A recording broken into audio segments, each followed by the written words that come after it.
Ya, masih bahas mengenai stand up komedi. Di Indonesia memiliki banyak sekali genre komedi. Ada yang slapstick, ada juga sketsa, ada TV play, ya. Sitcom juga ada. Nah, sekarang stand up komedi. Jadi ibaratnya ini salah satu yang membuktikan bahwa Indonesia itu bernuansa komedi. Untuk buktikan lagi bahwa apakah masyarakat juga mampu berkomedi, kita akan lihat tayangan berikut ini adalah Vox Pop One Liner.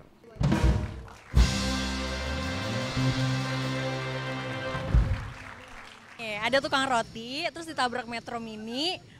Jadi tukang rotinya udah sekarat, tiba-tiba ada polisi datang, nanya ke tukang rotinya, ada apa mas, ada apa mas? Terus tukang rotinya jawab, ada coklat, ada nanas, ada keju. Jadi bapak pilih yang mana? Ayam apa yang ngeselin?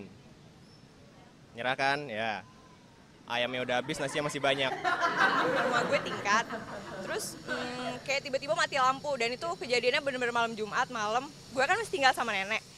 Terus tiba-tiba mati lampu, gue di atas bener-bener sendirian. Langsung gerabak-gerubuk turun, duduk di sofa tiba-tiba nenek gue dong, Adita muka gue. Ternyata gue dudukin muka nenek gue lagi tiduran di sofa. Burung apa yang sayapnya satu? Nggak tahu. Jawabannya burung yang lagi mau lamar kerja, satunya megang map.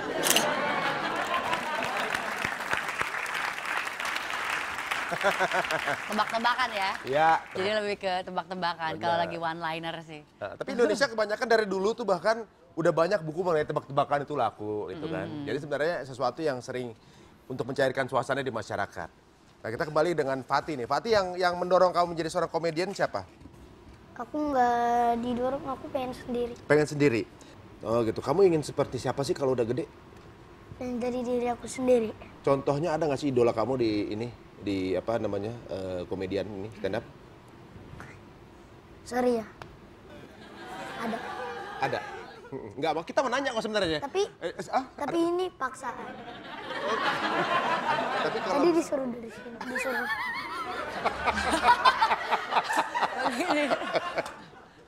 Lebih bagus jujur, kalau bohong ntar masuk neraka. Oh benar. Iya. Kamu kalau komedian Indonesia yang paling suka sama siapa? Kamu nggak dipaksa deh sekarang. Kamu sukanya sama siapa sih sebenarnya? Diri aku sendiri. Oh iya. Narsis biasa. Ini tipe-tipe orang yang suka pakai tongsis sama kamera 360. Oke. Nah, sekarang sepertinya nggak afdol kalau kita tidak mengundang juga Orang yang dipaksa itu ya? Langsung saja inilah dia, G. Pamungkas.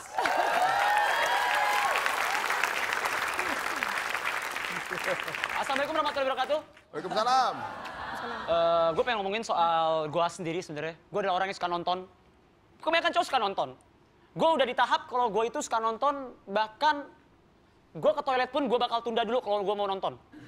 Semua cowok gue yakin pernah kayak gitu lagi nonton terus kayak... Aduh, ntar belum iklan. Jadi temen lu bilang, lu nggak ketar dulu, bentar lagi. Sampai di ujung tanduk baru gue ke toilet. Nanti di ujung tanduk dulu aja. Pas udah di ujung tanduk, pas gue ke toilet dipakai, tolong gitu. Gue bukan marah-marah karena gue udah kebelet, tapi gue marah-marah karena gue gak mau sampai iklannya habis, gue masih di toilet, gue gak mau. Tapi di dalam kondisi suatu hal ya, pernah gak sih lo karena nonton TV, cita-cita lo juga ikut berubah? Kayak misalkan Mas yang baju biru, cita-cita lo apa? Apa? Jadi artis. Oke, ada yang mau jadi artis, ada yang mau jadi grupis. It's okay. Karena kalau misalnya gue setelah gue nonton TV, cita-cita gue berubah. Gue pengen menjadi anggota boyband. Tapi jangan salah, gue gak mau jadi anggota boyband yang biasa. Gue gak mau jadi yang nyanyi, gue gak mau jadi yang nari, gue gak mau jadi yang sekong. Enggak.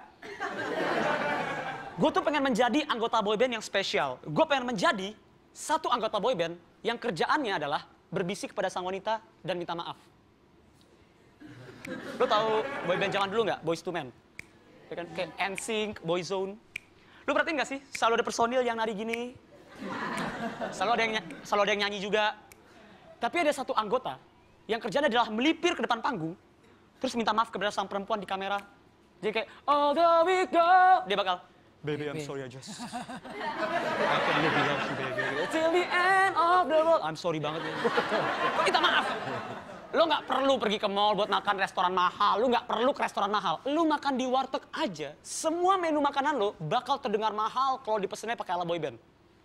Manggil mas-masnya udah beda, bukan tapi baby. Nasi kuning satu, teman-teman nasi kuning sama es teh manis, es teh manis. Terus gue juga enak kalau misalnya nonton sinetron. Gue enak nonton sinetron di sini. Gue yakin di antara kalian mungkin ada yang sering nonton sinetron, ada yang nggak suka, tapi juga enak. Ini adalah, gue bakal ngomong, ini adalah 3 hal yang udah bahaya banget kalau misalnya lo keseringan nonton sinetron. Yang pertama, lo udah keseringan nonton sinetron, kalau misalkan lo mau tidur aja harus pakai bulu mata palsu dan konde. Yang kedua, lo udah terlalu banyak nonton sinetron kalau lo berani parkir di depan gerbang sekolah lo pakai mobil. Kalau dimarahin guru, kamu kenapa parkir? Bapak nggak pernah nonton Roger Danuarta ya? Gitu. Dan yang ketiga, lo udah terlalu banyak nonton sinetron. Kalau misalkan lo lagi jalan berdua sama cewek lo, terus cewek lo nyebelin, terus udah mati. Kok dia nyebelin sih? Mungkin dia bakal berhenti nyebelin kalau misalnya kan gua kasih semangkok bakso yang udah gua kasih racun tikus ini. Dan yang terlebih lagi, lo udah kebanyakan nonton sinetron. Kalau misalkan lo liatnya TV, lo nonton Tonight Show, terus habis itu ngeliat ada stand up comedian ngomongin sinetron dan lo ketawa, iya ini banget nih banget. Lo udah kebanyakan nonton sinetron. Dia Pamungkas, wassalamualaikum warahmatullahi wabarakatuh. Tepuk tangan buat Ge Pamungkas. Apa kabar, Ge? Welcome. Waduh. Keset. Ini dia. Ini antara senior dan junior ya. Ge ini waktu itu 2 tahun yang lalu kalau nggak salah memenangkan stand up comedy salah satu TV swasta dulu ya. Iya, 2 tahun yang lalu juga kita ngundang dia di sini waktu itu. Sebenarnya tahun yang lalu. Belum sampai setahun. Lebih 2 tahun lalu kita udah undang ya. Iya, kita undang. Dulu ada acara sunatan dia yang stand up. Oke, sekarang nih stand up comedy udah mulai mendapatkan respon yang bagus di masyarakat ya. Oh, terima kasih. Bukan ngomong kalau menurut Ge sendiri gimana? Ini kan sebuah genre yang berbeda nih. Indonesia kan kebanyakan slapstick mainnya kan, slapstick, kemudian tepung-tepungan, joget-jogetan sekarang. Kalau untuk Ge sendiri gimana? Ini menarik juga karena baru kemarin juga ada yang nanya ke gua gitu. Ini ada acara juga jogetan nih, bro. Gue pengen diturunin nih, gimana nih? Turunin dong yang joget-jogetan, nggak mendidik gitu. Kalau menurut gue sih simple, TV itu seperti kulkas. Seperti kulkas. Ketika lo buka kulkas, lo bisa memilih apa aja yang lo pengen konsumsi. Lo bebas milih. Tapi ingat, lo juga punya kekuatan untuk menutup kulkas itu lagi dan nggak makan. Jadi kalau misalkan lo nggak suka, ya lo bisa makan yang lain. Kalau enggak, ya nggak usah buka sama sekali. Ya benar. Itu selera ya. Optionnya tetap pada orang masing-masing. Nah kalau Fatih sendiri, selain stand up, sukanya komedi yang jenis apa? No komen lah. Oh bukan, kita nggak ngomongin komeng. Yang stand up apa sih? Komedi jenis apa yang kamu suka? Pokoknya lawakan yang nggak ada komengnya maksudnya? No comment kan? Tadi pernah nonton ini nggak sih? No Pernah nonton Sri Mulat? Enggak. TV play gitu ya jatuhnya? Nggak punya ya. Oh belum lahir. Kartun mungkin ya. Apa kalau kamu suka lawakan apa selain stand up? Jenis gimana? Yang bikin kamu ngakak tuh acara yang bagaimana sih? Lagi ada masalah apa sih, Dek? Saya jangan ketawa karena saya Tahu ketawa. acara itu, apa namanya? American Funniest Video. Oh. Itu slapstick banget kan. Slapstick banget ya. Ada orang jatuh, lagi main tenis, kepukul. Banyak sering buka-buka YouTube juga gitu ya? Oh gitu. Kalau dia sendiri, Ge? Kalau lu sendiri selain stand up sendiri, lu tertarik di antara komedi itu yang mana? Jenis yang lain? Improvisasi komedi salah satunya. Gue suka banget nonton Drew Barrymore-nya.